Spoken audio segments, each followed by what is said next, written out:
بسم الله الرحمن الرحيم، والصلاة والسلام على سيد الأولين وإمام الموحدين سيدنا محمد صلى الله عليه وسلم.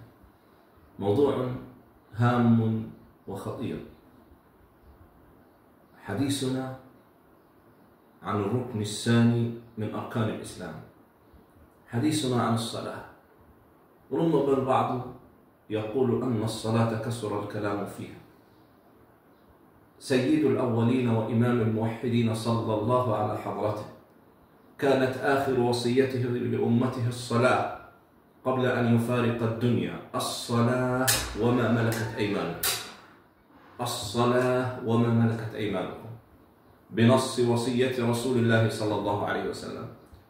لما نأتي في هذا الزمان بعد بعثة رسول الله صلى الله عليه وسلم بما يزيد من 1400 عام، وترى من المسلمين من لا يصلي.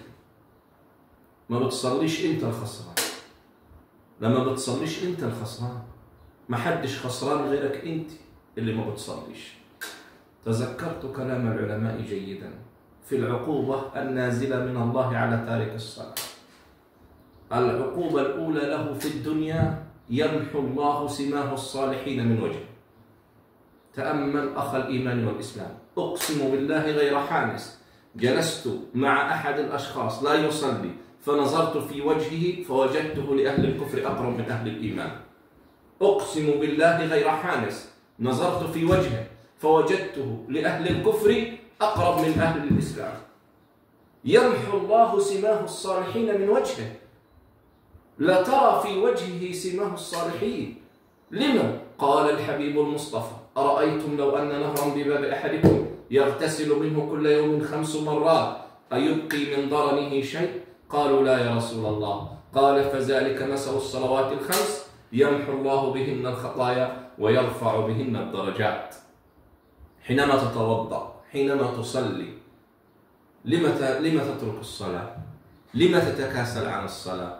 أترضى أن تكون كافر؟ أم كافر نعمة؟ أم فاسق؟ أقوال العلماء في تارك الصلاة. أحدهم قال أنه كافر ملة، لا يغسل ولا يكفن ولا يدفن في مقابر المسلمين. أرأيت أين وصلت؟ أرأيت كيف أصبح حالك؟ لا تغسل ولا تكفن ولا تدفن في مقابر المسلمين، أي أنك تغيرت الملة. رأي يقول أنه كافر نعمة. أترضى أن تكون كافر نعمة؟ رب العالمين أسبغ عليك نعمه ظاهرة وباطنة.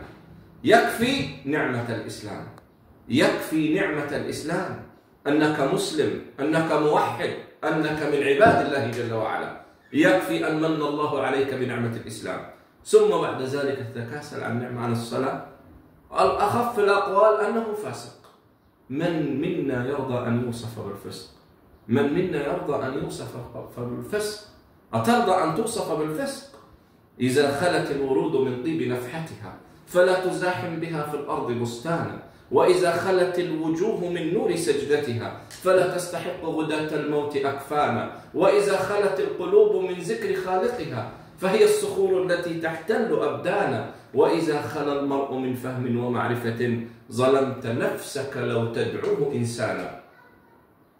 فق من غفلتك يا تارك الصلاة، فق من غفلتك يا تارك الصلاة. استحوذ عليك الشيطان وحبب إليك الكسل والدعة وترك الصلاة. ينادي المنادي: حي على الصلاة، حي على الفلاح، وكأنه على غيرك ينادي، وكأنه على غيرك ينادي. العقوبة الأولى كما قلنا يمحو الله سماه الصالحين من وجهه. تبص في وش ترك الصلاة ما تلقاش أي أثر للصلاح.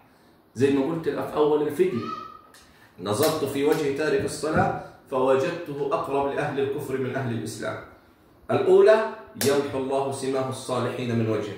الثانية يمحق الله البركة من رزقه. يكسب فلوس كتير لكن ما فيش بركة. أترضى بهذه العقوبة؟ الثالثة يمحق الله البركة من عمره. عاش مهما عاش تارك الصلاة. يا أخي شوف اللي ما بيصليش، شوف شكله إيه، شوف وشه إيه، شوف إيده إيه، شوف أقدامه، شوف حالته إيه. كيف ذلك؟ لأنه بعد عن المولى جل وعلا. سئل الإمام سفيان الثوري عن أناس قيل يا إمام ما لنا نرى أهل قيام الليل وجوههم مشرقة، الناس اللي بيصلوا الليل وشهم منور ليه؟ قال إنهم أناس خلوا بربهم فأكسبهم من نوره. فما بالك بمن لا يقوم الليل، وما بالك بمن لا يصلي الأوقات الخمس، كيف حاله؟ أظلم وجهه وأظلم قلبه. سيدنا عبد الله بن عباس حبر الأمة وترجمان القرآن يقول إن للمعصية سوادا في الوجه، سواد في الوجه، ظلمة في الوجه وظلمة في القلب، وأعقب ذلك وظلمة في القلب. وإن للطاعة ضياء في الوجه ونورا في القلب ونورا في القلب. لما؟